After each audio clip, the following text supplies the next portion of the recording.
What's up, coaches? In today's video, we are talking with Kyle Dobbs and Matt Domney of Compound Performance all about how to raise the standard inside the fitness industry. So are you ready? Let's get started.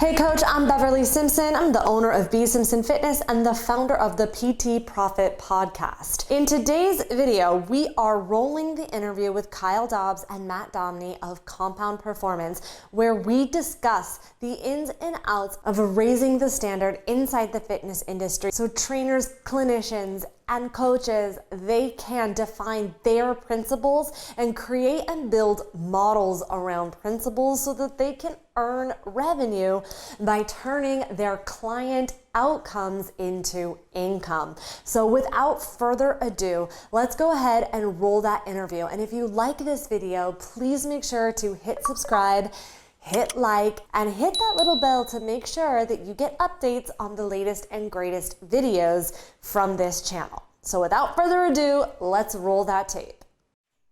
Hello and welcome to the show. How are you guys doing?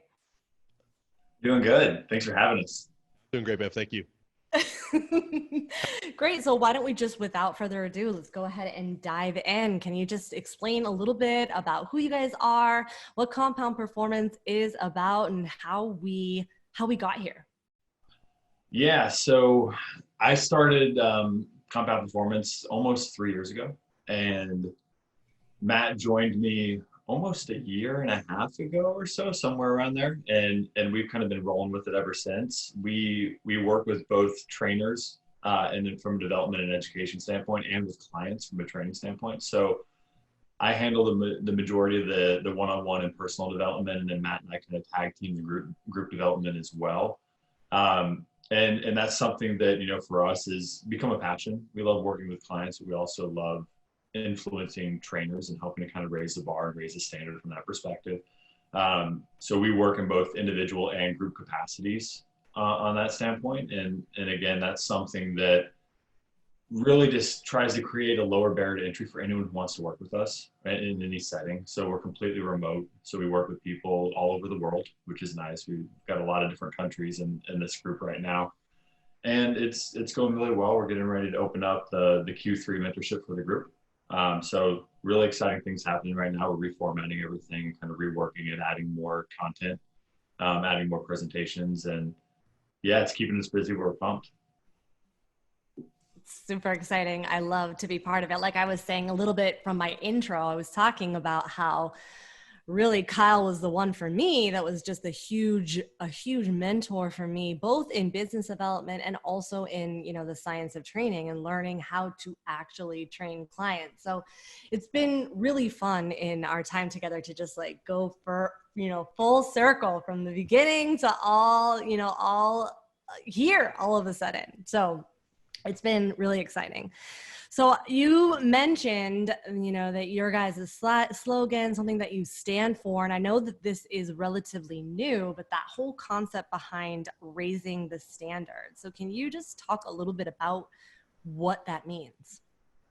Yeah, I'll talk a little bit about it from the development side, and I'll let Matt kind of handle it from the training side, because that's a lot of what he does. He works with all of our athletes and clients from that perspective too. But really where we see our biggest area of opportunity to help influence just the industry and people in general is not really focusing on that, making that top 1% just that much better, right? We don't see a huge return on that.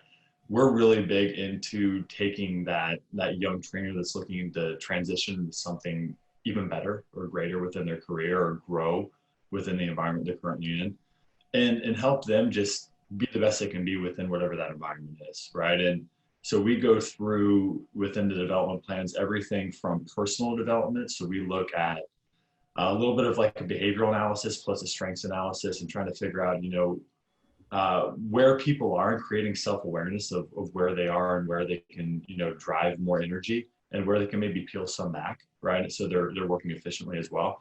And then we start looking at the actual process of training, you know, everything from, you know, just looking at biomechanics, looking at how to assess people, looking at how to look at those compensatory strategies and start looking at, corrective strategies that might be putting them into a better place from a training environment, training position standpoint.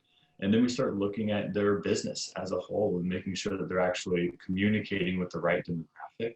The people that are going to be working with them need to be, again, the people that are going to benefit the most from the services they are actually providing, right? So we work with them from a marketing perspective too. You help us with that tremendously, which we're always thankful for.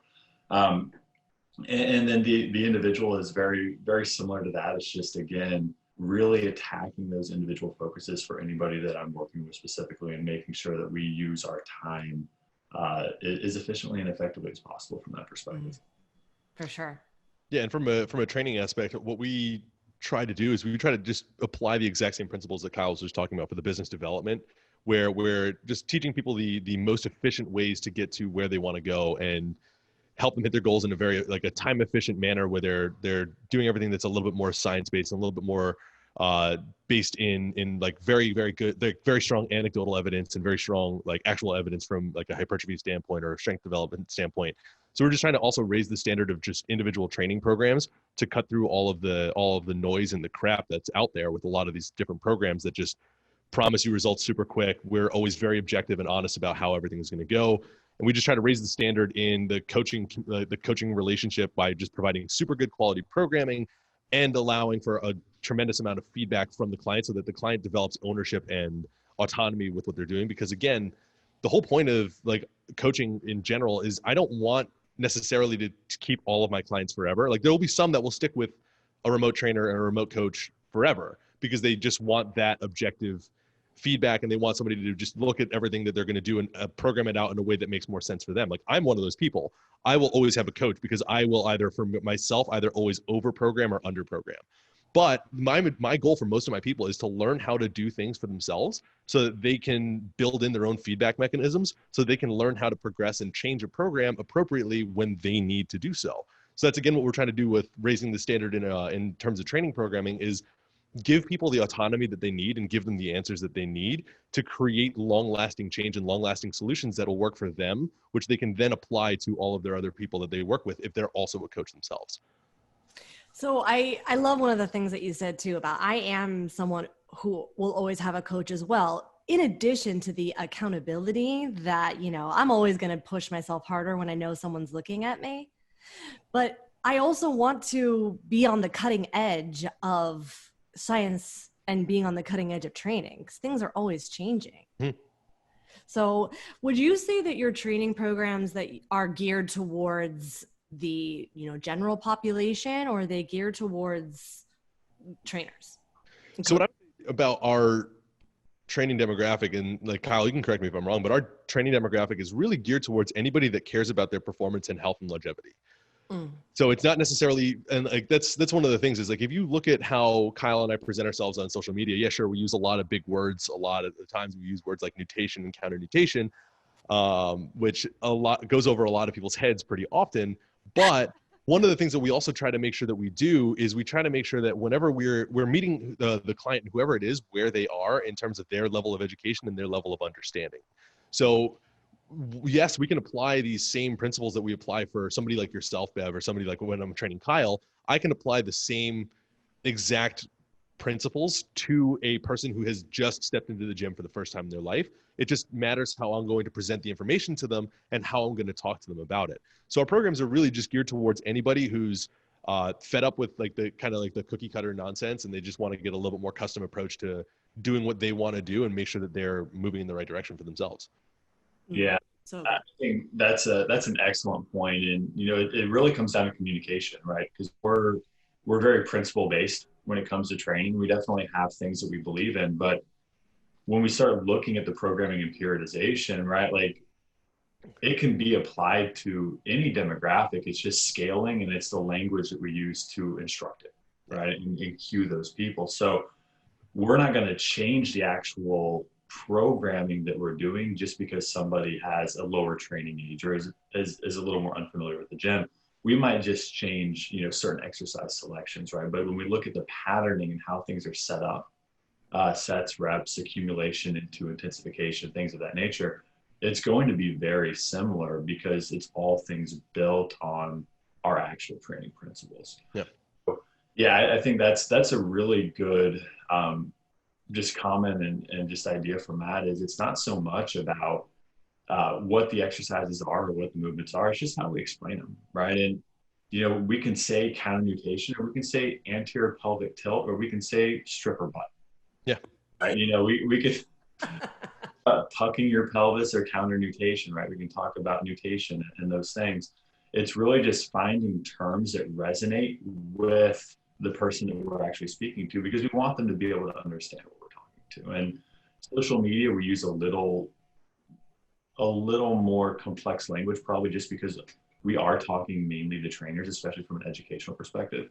But that doesn't mean that we're exclusively for trainers from an actual training perspective.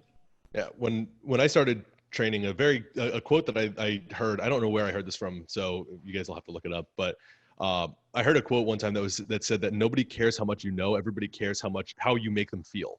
And that's kind of something that I'm trying to directly apply to my training, because if I just show all of these people how much smarter I am than they are, people are like, this guy kind of looks like he doesn't really care about where I am. He just cares about giving me a lot of big words and a lot of jargon that doesn't really make sense for me, that I don't understand.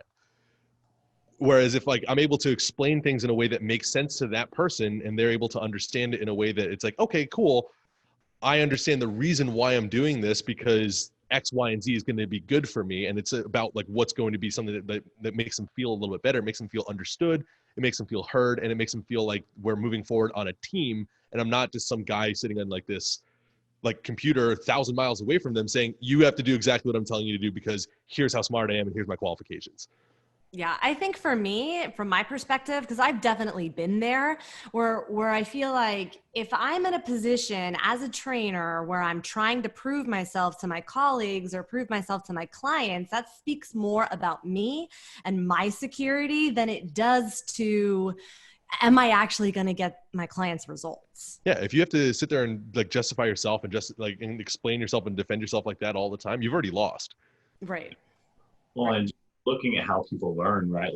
We take in information based on familiarity, right? So that's the brain basically takes all new information and builds it around context of things we already know. So if we just come out and start speaking large words and lots of jargon, like Matt said, things that people are unfamiliar with, they're not actually learning, and if we're looking to educate our clients and actually have them go through the process of assimilation of information and being able to apply this stuff on their own, because we're trainers, we give our people homework just like everybody else does, right? So if you're doing some drills in your living room or your backyard or whatever on off days, we want to make sure that you're able to do those things correctly with the right intention, right, in the right position.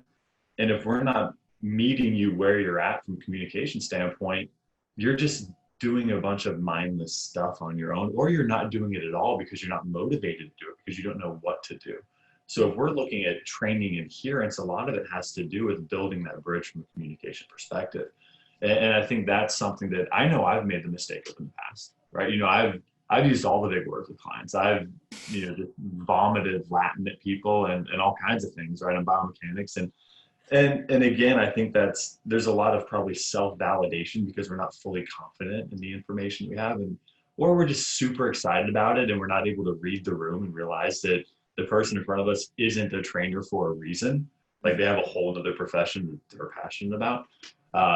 So I think a lot of it just has to do with people skills and communication when it all comes down to it, and being able to train somebody really well while talking about their kids and the vacation they just took and what they're planning for their summer and where they're going for date night or whatever, normal conversations that you would have with a real person rather than just talking down to a client because that's your environment or your scope. Mm-hmm. One of the things too that you said, and it's actually one of the things that draws me to your program, which is one of the things that I love about it, is that, there is a difference between information and implementation. And so what I think happens a lot to trainers is we get super excited about learning something. We want to try it on. We want to, tell our clients all about it and say, look how smart we are because we're so excited about this. But then there becomes this barrier, this sense of, oh, wait, that's not what the book said. that's not what happened in this class. Right. And so you have this moment of, and so when you're part of something like the group mentorship, where you're actually implementing the tools, on your own body, that's an example of implementing it and then being able to be in a room with people and being like, okay, this is what happened. And it was, busted. Yeah. Right. So I think that's a huge component that I think often gets missed when we're dealing with things like, weekend certifications or learning, getting your certification out of a book. Mm-hmm. Yeah, I think we almost have to look at a lot of that stuff as theory, right? And in a perfect world, this is how something is supposed to work, is really what most of those seminars come down to from an education perspective. And I've been an educator and I understand why you have to teach that way. You can't teach somebody what would happen in every hypothetical context. That's not an efficient way to go through a weekend. So you have to kind of cover the big rocks and just hope that at that point you've given people enough information to also be critical thinkers and realize that the environment that you're in, whether you're training somebody in a private studio or you're in like a corporate-based gym or you're remote, is also going to dictate what your application is, because environments give context to information, right? And the person you're working with gives context to information, and understanding that you might learn a whole handful of drills, right, that are super effective. They're correct in theory, but your client just doesn't like doing them. Mm-hmm. Doesn't like doing them. They're not going to work. There's no intention there, right? Because a lot of the stuff, especially when we talk about things like respiration and position and orientation and some of these, more nuanced, fitness derivatives, we have to understand that for these things to work, the person has to be very self-aware and very focused on what they're doing. And if they don't like doing it, or they are in an environment that doesn't promote focus, right? If they're in like a Globo gym in the middle of Manhattan with 500 other people on the floor and a group fitness studio blaring right next to them, right? It's not going to turn out the way you want it to. So you have to be able to improvise. You have to be able to critically think and be objective and question some of these things, and then find better applications for your people, for the people that you actually work with. And that's, a big part of our process is, we work on helping, trainers develop their own model. And rather than teaching you our model that works for us with our people and our environment, we try to look at identifying who this person trains, where they train them at, what their prior experience in education is, and building a model based off of that so they can optimize the things they already know and the things that are already consistent within their profession. And that allows them to then be the best versions of themselves while still growing, rather than trying to be like a really crappy version of somebody else. Because that's what we see a lot of is, hey, come take this seminar and learn my model, because it's the end all be all. And, Matt and I think what we do works really well for us, but we're also super aware that it might not work for somebody else. And that's okay. That doesn't mean anybody's even wrong, right? It just means it's a different context. So we can both be right, respective to where we're working and who we're working with. So you bring up a great point, and it's actually the perfect segue and what I wanted to talk about next, which is, I know for me and my perspective and, back in the day, I think we see it a lot in the fitness industry specifically, is that we all have these dogmatic approaches of what's right. And people tend to approach programming, or, they tend to approach their style from a perspective of this is right and everything else is wrong. And I noticed a huge shift basically in your content, where it came from this idea of it's not about being right. It's about the context. It's about principles. And you alluded to that just now. So I'd love for you to just expand a little bit more on what it means to be principle-based and what you would say Compound Performance's principles are. Yeah, I'll kind of lead this off and then let Matt also fill in gaps, because he's a big part of what our training principles are.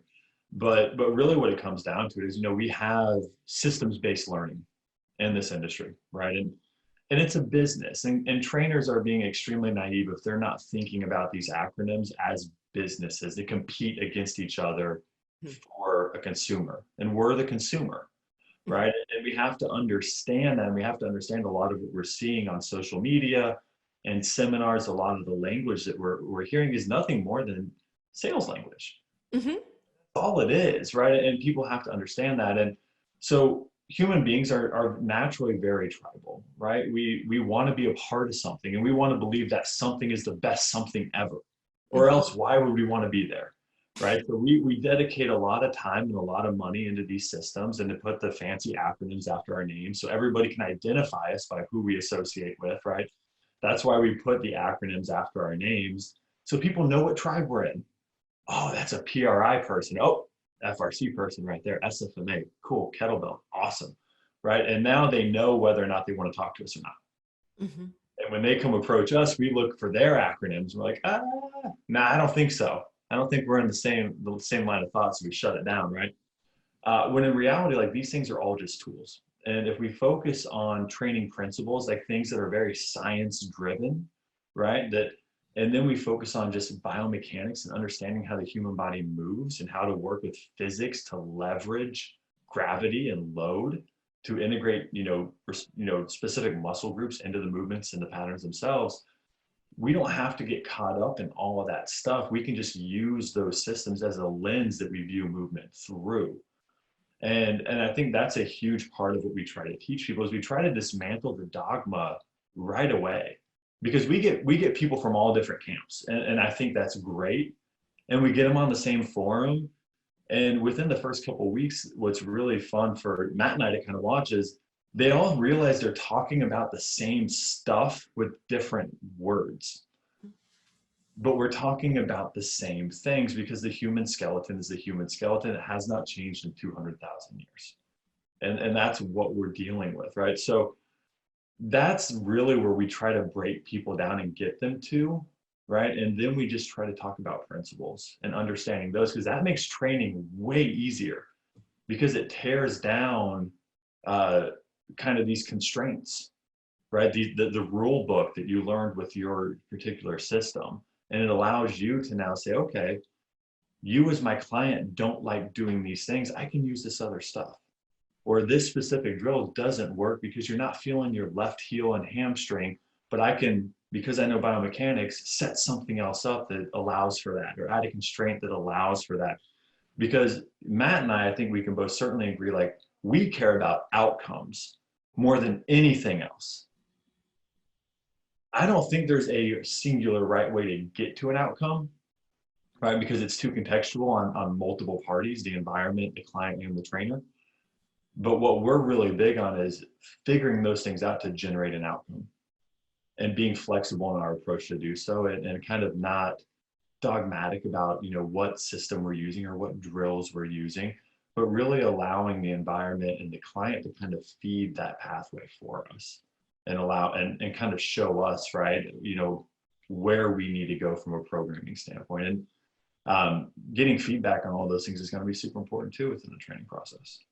Right, which is why it's so important as a trainer, as a coach, as a clinician, to become a critical thinker, because you're going to have those moments with your clients where you're all of a sudden, oh, this drill that's supposed to work, it doesn't work. And then what? Yeah. I mean, I remember spending 45 minutes of a session trying to teach somebody how to do a single leg RDL.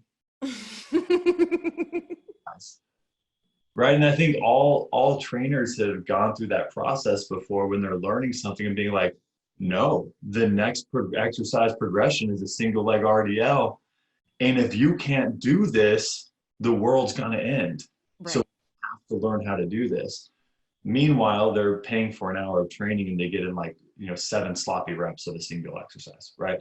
When we could have just picked another exercise and moved right through the session. And, physiologically, we create more change that way. And psychologically, we don't have them leaving feeling defeated, like they failed an exercise, because exercises don't matter, right? Like, movement and outputs matter. Like the specific exercise itself, that's just a tool to generate a physiological adaptation and a neuromuscular response. It's nothing more than a stimulus. And we can pick another stimulus that can accomplish the same thing if need be. And we don't have to be rigid in what we're doing or prescribing from an exercise perspective. Like I said, I've made all the mistakes. Like I've done this, lots of times, and I've done it even more recently with like newer systems that I've learned was like, oh no, we have to do this, right? If you can't get, left posterior expansion, we're going to fall apart. Nothing's going to be correct, right? When in reality, it's like, well, we could probably actually just set up, if you're not feeling it from a respiration standpoint, I can put you in a goblet squat and have you reach a little more with your left hand and draw that rib down while you're going through your propulsion phase. And all of a sudden you start feeling the right things and you start moving the right way. And maybe respiration wasn't the trick. Maybe we needed to facilitate something biomechanical to generate a more respiration, based environment for you, right? So there's a lot of ways to get around to the outcome. And I think we don't have to be so rigid in our beliefs of which one needs to happen first. Right. So Matt, I'd love for you to speak on, what you would say the compound performance training principles are from, your perspective. Yeah. So from a training perspective and a programming perspective, it's kind of exactly like what Kyle was talking about. Like we are an outcome driven company that we view everything like our first principle is like biomechanics first. So that's one of the biggest things that we're going to look at as soon as we come to every single training program. Like our assessments are all a mix of passive and active. So we're looking at actual passive movements and then active movements. So we're looking at things like hip extension or toe touch tests or shoulder internal rotation. Then we're looking at body weighted movements like body weight squats, body weight push-ups. Then we're actually looking at loaded movements in whatever capacity that person wants to do. Like we usually ask for, or I usually ask for a loaded squat of any variation, the loaded hip hinge, a loaded press, horizontal or vertical, and a loaded pull, horizontal or vertical, to really get to see exactly what's going on and look at it from a biomechanical perspective, to then apply the appropriate constraints for that person to give them the best opportunity and create the best environment possible to reach the outcome that they're looking for. So really the biggest principle that I go by first is biomechanics first. Second one is kind of like, again, what Kyle was talking about, is being as objective as humanly possible. So again, realizing that none of it matters if the outcome is not being achieved. Like I do not care. Like if I have somebody who, like the only time that it matters if like what an exercise is, and the only time I get attached to an actual particular exercise is if I have a competitive power lifter or a competitive Olympic lifter or somebody who competes in a competitive barbell sport. That's the only time that the lift actually matters. Other than that, everything else and everything like that, and when I start talking about how things like dogmatically matter, that's all just noise that's not necessarily, that could potentially detract from the client experience. So looking at it in a movement pattern based setting where, okay, cool, this is a knee dominant movement. How many different ways can I load a knee dominant squat pattern? Tons of different ways. So we look at this, and number one is like biomechanics first. Number two, would try to be as objective as possible. And number three, my biggest thing is as much communication as necessary with the client. Like we build in so many feedback mechanisms to really give the client an actual understanding that like we do, like I say that I care about your programming, and then I actually try to show you that I care about your results in your programming. Like that's the biggest thing. Is like there's a very big difference between saying and doing. Mm-hmm. So what we try to do with this in our communication strategies is I provide a monthly feedback form and a weekly feedback form where every single week and every single month they get to rate my performance. So they get to tell me exactly what they like and exactly what they didn't. And again, that goes in with being super objective about things, and that goes in with being biomechanics first. If I'm very objective about the program that I'm putting together, I have no problem receiving criticism about like what my client thinks about it, because I might think it's the best thing in the world and the best program that I've ever put together for that particular person's goal, but that person might hate it. And if their experience is poor with that, then they're not going to adhere to a training program, and they're not going to get the results that are necessary.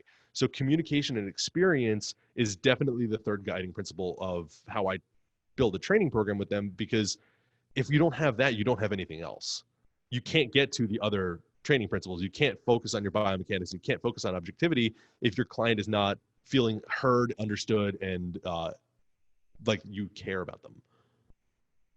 Yeah, for sure. I would definitely say too, though, that you make a really good point. And I also think that there is a line because ultimately we've talked a lot about outcomes, but when you can get the client the outcomes that they want, then that's what's going to turn it into actual income. Mhm. Is going to keep them there. But I have found, especially for newer trainers who sometimes are nervous, right? Or sometimes, and we'll talk about this next too, or sometimes trainers really have this misguided belief that programming takes for hours so that they won't program. And so then they end up, talking to the trainer or talking to their client as like, okay, so what do you want to work out today? What do you want to do today?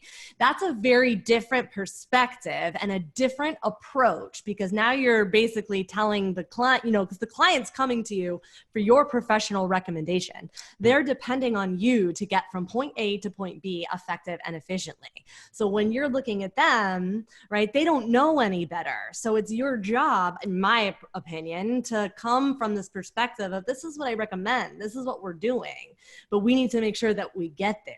Absolutely. And the way that I always explain like a training relationship to all my clients is that it's a 50-50 partnership. And you have to put in 50% of the work and I'm going to do the exact same. I'm going to do every single thing that I can. But if you're also not meeting me where we have to meet and we're not meeting in the middle, it's not going to work. And that goes from my way too. Like if I have a client who's just not putting in any effort, obviously there's not going to be any results. But if I'm also not putting in the effort to try to coach that person and try to get them where they want to go, then there's not going to be anything that we can do at all. And we're just going to have a very poor training relationship. So I always try to have them, I always talk to my remote clients about like meeting me where I am as well. So we need to be very objective. And if they don't like something, I want them to straight up tell me, I hate it. I hate this. I hate X, Y, and Z. And I'll tell you, okay, here's the reasons why we're doing X, Y, and Z.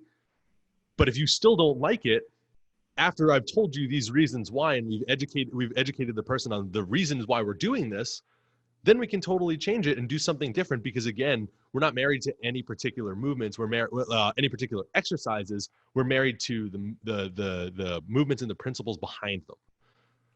Yeah, another way that I've explained it to people in the mentorship is everybody kind of understands storytelling in the hero's journey. Yeah. The client's going to be the hero, right? Like they're the ones going on the journey. We're the guide, right? So we provide the map and the compass, and that map might have alternative routes if we run into like again obstacles or things that people don't enjoy, right?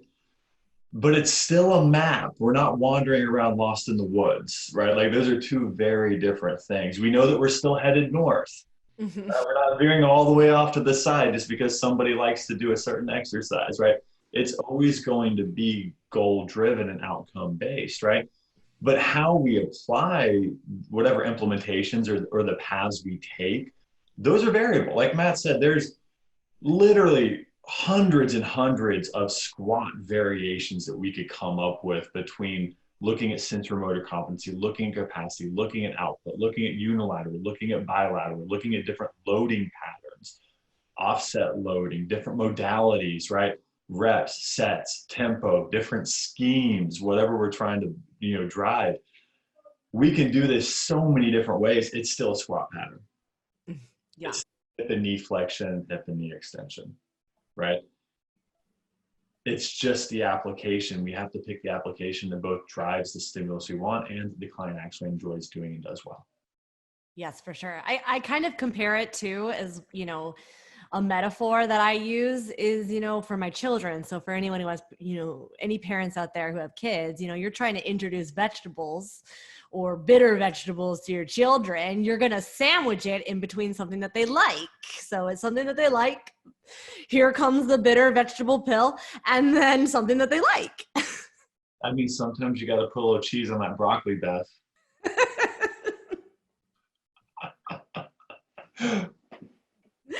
Yes, for sure. But then what happens from a psychological perspective of the client is they get the work that they need to get done, but then also enjoy it. Exactly. And both of those things have to happen, right? And if you're leaning too far in either direction, the client is you're not going to retain the client, right? Because adherence is going to be off. Because it also comes down to like if if nothing matters, nothing matters, right? Like if you're not firm and all in your beliefs, what value does that show the person that you're working with? If you're too flexible from that standpoint, there's a big difference between someone saying, oh, I don't really like this version of a squat, and you saying, oh, not a problem. How about let's work on this version of a squat, right? So we can get the same biomechanical outcome versus saying, oh, well, what do you want to do then? Those are two very different things, right? So I think that's a really great point by Matt, is saying like we can be flexible in application while still being true to our own principles and our beliefs. And it's very apparent when we're not. And if we don't believe in what we're doing, the client certainly is not going to believe in what they're doing, because why would they pay you to guide them if they're running the show? Right. I'm not going to go to my accountant if they just turn the monitor around and put TurboTax down and be like, all right, go. I'm going to process your card. Right? That doesn't make any sense. Exactly. I think too, I think the key that many trainers miss is that you just have to become a critical thinker. So if you're following your cookie cutter, you're following your dogmatic approach, you're not going to be able to pivot that way until you can start looking at it through a wider lens instead of a narrow lens. Yeah, and that's just George Box, right? Like all models are wrong. And I think a lot of people say that without really understanding why all models are wrong, right? And again, this comes back to the environment and the person that you're working with will completely dictate the utility of what you're doing. Yeah. Right. And that's all there is to it. Like if you work in a Gen Pop, Globo Gym type, facility, and you're coming in there with your CSCS and everything you do is strength, power, speed, and you're working with a bunch of just normal people, it's not going to go well. If you go to a high level sports performance facility and you come in and you're just working really motor, low level stuff that doesn't generate those physiological outcomes, you're not going to get the results you want. It doesn't mean either one of those models is incorrect. It means it's a mismatch. Yeah. And you have to be able to look at that and like you said, critically think and understand that you need to change your approach based on the people you're working with. Mm-hmm. You mentioned too, you talked about how it's important, that we have, our brain, we're designed to have that tribal community. Our brain is always looking for, people, that we're always looking for that confirmation bias. I know I teach it from a marketing perspective. Even from here, when I'm, have my marketing hat on, I'm thinking, even this concept that we're talking about has the opposite. Mm-hmm. So that's always going to exist. That's just human nature. It's how we're designed. The key is that we're able to use it when we need it, but be able to operate in ultimately from a place that's going to give the client the ultimate outcome. Yep. Yeah, and again, that's one of the things that if you look at all of these systems, all of them have the same fundamental principles, or very, very similar fundamental principles. And I've taken most of them. I've taken a lot of different 3-letter acronym certifications over the time that I've been a coach. And if you look at the notes that I've taken on every single one of them, they're basically the same notebook over and over and over again. So I just stopped taking notes on all of these because it's like, okay, cool. It's just this is now being said from a different person. And I think that's one of the things that happens with a lot of trainers, why a lot of people will identify so well with one camp that says the exact same thing as another camp. Because it's like when we were all kids, like if your mother would yell at you for something, Mm-hmm. and you would never listen, then your father would yell at you for something and you would never listen. And then your uncle would come in and say the exact same thing from a different voice. You'd go, oh, cool. That makes total sense. I'm going to listen to exactly what he said to do. It's the same thing with coaches. Like we hear the same thing from every single person. It's just finding the voice that you identify with the best and that you can relate to the most. Which is such a good thing. This is a good thing. Great thing. Yeah, because then people, because if everyone resonated with that with one person, then one person in the whole world would be training 8 billion people. I believe that's called a dictatorship. Yeah, no, I mean, but that's really what it is though. And like Matt said, it's once you've done enough of these systems and you've gone to enough seminars and taken enough courses, a lot of this just comes down to pattern recognition, right? And we spend a lot of our time when we see something new, right? Because we're very much kind of along the same lines of, past experience and past education and have a lot of the same, thought processes. I do like to think that we're different enough to kind of check each other a little bit. So we're not just validating same beliefs all the time.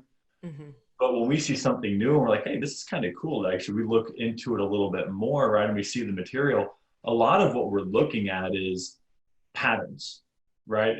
What are the similarities within this system to everything that we've learned prior? Because that's probably the important stuff, right? When we keep seeing the same things over and over and over again, it's probably true in most cases. When we see things that are different, those are the things we really have to look at objectively. And we don't only look at those objectively, we also look at our prior beliefs objectively, right? And say, how does this compare to what we've already learned that might be a little bit different? And it's not always just judging the new thing, it's also judging the old thing, because we also don't want to get stuck in that box of, this is the way we've always done it. Right. Right? Because innovation dictates that things will change, right? Like we hope that the industry is evolving, right? Because again, we can get super sciencey and talk about entropy and the environment always changing and the people that you're working with always changing and being variable. We need a lot of different tools to be able to address an ever-changing environment and people who are also changing from a goals and values perspective, from a training perspective. Just look at what social media has done to fitness. It has completely blown it up. Yeah. Like it made it accessible to everybody.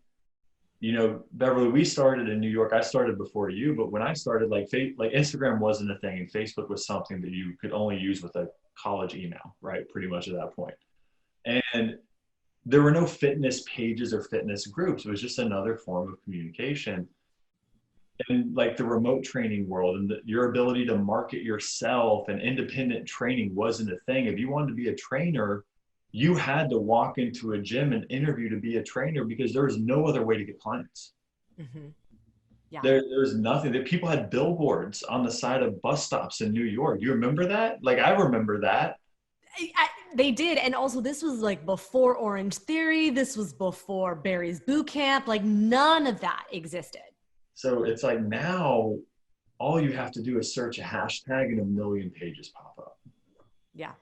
So now the issue is not lack of information. It's too much information to filter through.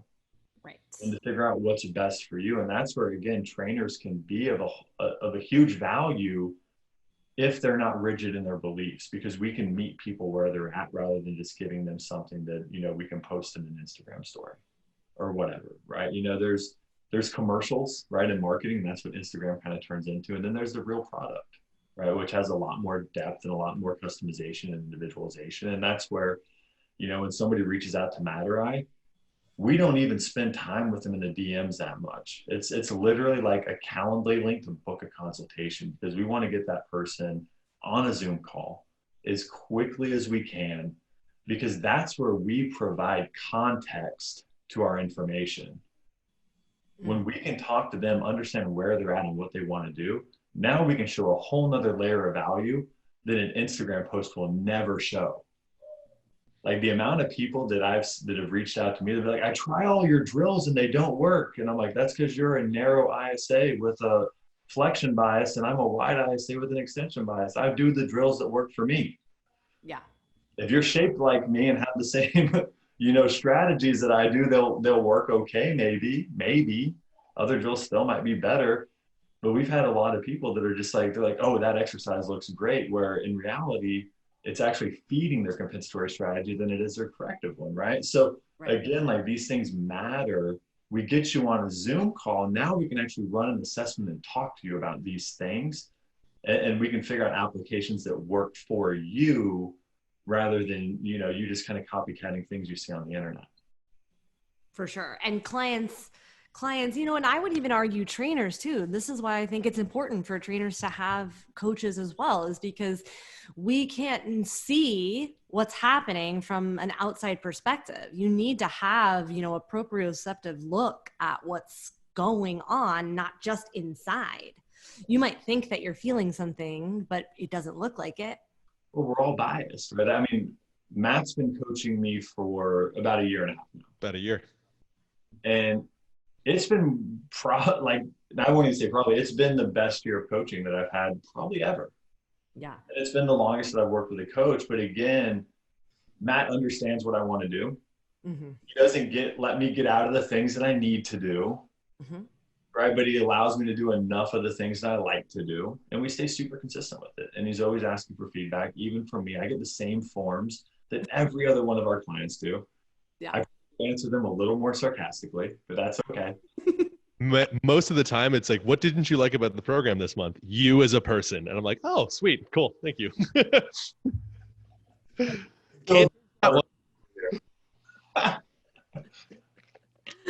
You guys ever watch Step Brothers? Like, this is the relationship that Kyle and I have. If you guys have ever watched the movie Step Brothers, you know the scene where one of the guys is sitting there. He's like, there's something about your face. I just don't like it. I just want to punch it.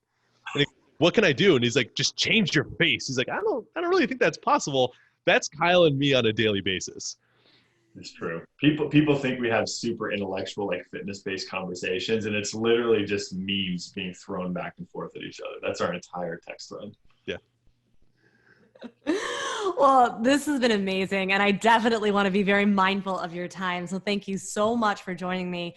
Where can I send people who want to learn more about you guys and what you do? So the website has all of our information, and that's just www.compoundperformance.com. And then for me, like my Instagram, the majority of our stuff's in my link tree, and we're kind of constantly posting more updates to that about just training services and development services and some of the other things that we're doing. And then Matt's also got all of his stuff. So. Yeah, you can find me on Instagram at Matt Domney, and all my stuff is in my link tree.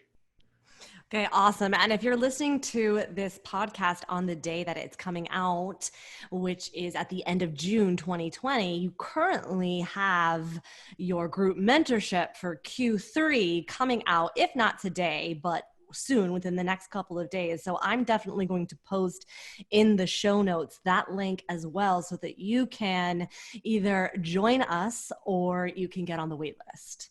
We have a fully revamped curriculum that we've taken. So the way that Kyle and I have done the group mentorship is we've run this the same way that we run remote training, where we've taken as much feedback as we can from all of the times that we've run this, and taken every single thing that we've gotten from people and are trying to directly apply the new things that we've learned that people liked and didn't like to the new round of the group mentorship. So we're really, really excited for the new curriculum, and we think it's going to be awesome.